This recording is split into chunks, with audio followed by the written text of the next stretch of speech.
Hi friends, welcome back to JM Ideas. இன்னைக்கு நம்ம சேனல்ல டாகி டைம்.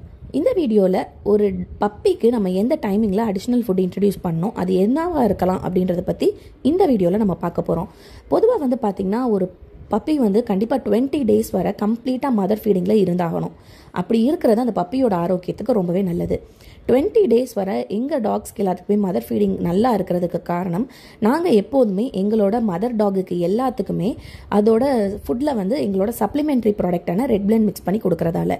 ரெட் பிளண்ட் நம்ம டாக்ஸுக்கு கொடுக்குறதால ஒரு மதர் டாக் தன்னோட லிட்டர் ஆகக்கூடிய டைமிங்கில் அதுக்கு தேவையான அளவுக்கு மில்க் செக்ரேஷன் இருக்கும். பப்பியோட க்ரோத் கன்சீவாக இருக்கலே நல்லா இருக்கும்.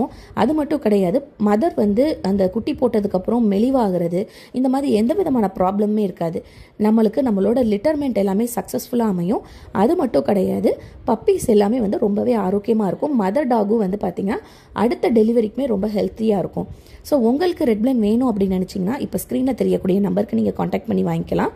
ரெட் பிளண்ட் பற்றின மித்த டீட்டெயில் எல்லாமே உங்களுக்கு நான் டிஸ்கிரிப்ஷன் பாக்ஸில் லிங்க் பின் பண்ணியிருக்கேன். அதில் போய் நீங்கள் பார்த்து தெரிஞ்சு செக் பண்ணிக்கோங்க. பொதுவாக பார்த்தீங்கன்னா 20 டேஸ்க்கு அப்புறம் தான் நம்ம ஒரு பப்பிக்கு வேறு அடிஷ்னல் ஃபுட் இன்ட்ரடியூஸ் பண்ணுறது ரொம்பவே நல்லது. ஸோ 20 டேஸ்க்கு அப்புறம் நம்ம அந்த ஃபுட் இன்ட்ரடியூஸ் பண்ணுறது என்னவா இருந்தால் ரொம்ப பெஸ்ட்டுன்னு பார்த்தீங்கன்னா, மோஸ்ட்லி நாங்கள் ப்ரிஃபர் பண்ணுறது பார்த்தீங்கன்னா எங்களோட பப்பீஸ்க்கு நாங்கள் யூஸ் பண்ணுறது செர்லாக் தான். செர்லாக் நம்ம ஸ்டார்டிங் ஸ்டேஜில் ரொம்ப 20 டேஸ்லேயே நம்ம கொடுக்குறோம் அப்படின்னா ரொம்ப தண்ணியாக மில்க் மாதிரி இருக்கணும்னு தேவை கிடையாது. பாலாகவும் இல்லாமல் ரொம்ப கெட்டியாக இல்லாமல் ஒரு செமி சாலிட் ஸ்டேஜில் நம்ம அந்த பப்பிக்கு வைக்கணும்.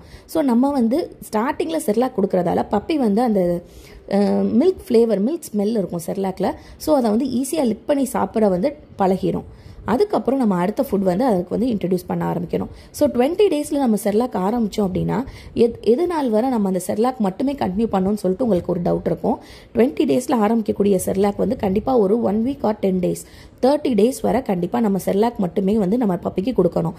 இந்த டைமிங்கில் பப்பி செர்லாக் மட்டும்னா செர்லாக் மட்டும் கிடையாது, மதர் ஃபீடிங்கும் எடுத்துக்கும், கொஞ்சம் செர்லாக்கும் சேர்த்து சாப்பிடும். ஸோ பப்பியோட சைஸ் பார்த்தீங்கன்னா ஆட்டோமேட்டிக்காக நம்மளுக்கு இன்னுமே நம்மளுக்கு ஹெவியாக டெவலப் ஆக ஆரம்பிக்கும் இந்த டைமிங்கில். ஸோ நம்ம அதுக்கு அடுத்து 30 டேஸ்க்கு அப்புறம் என்ன ஃபுட் நம்ம கொடுக்கலாம், அது என்னவா இருக்கலாம் அப்படின்றத பற்றி நம்ம அடுத்த வீடியோவில் பார்க்கலாம். ஸோ இப்போ உங்கள் பப்பிக்கு ஸ்டார்டிங்கில் என்ன ஃபுட் கொடுக்கலாம், அதை எப்படி கொடுக்கலாம் அப்படின்றத நீங்கள் கண்டிப்பாக தெரிஞ்சிருப்பீங்க. இது சம்மந்தமாக உங்களுக்கு வேறு ஏதாவது டவுட்ஸ் இருந்துச்சுன்னா நீங்கள் தாராளமாக அதை கமெண்ட் பாக்ஸில் போடுங்க.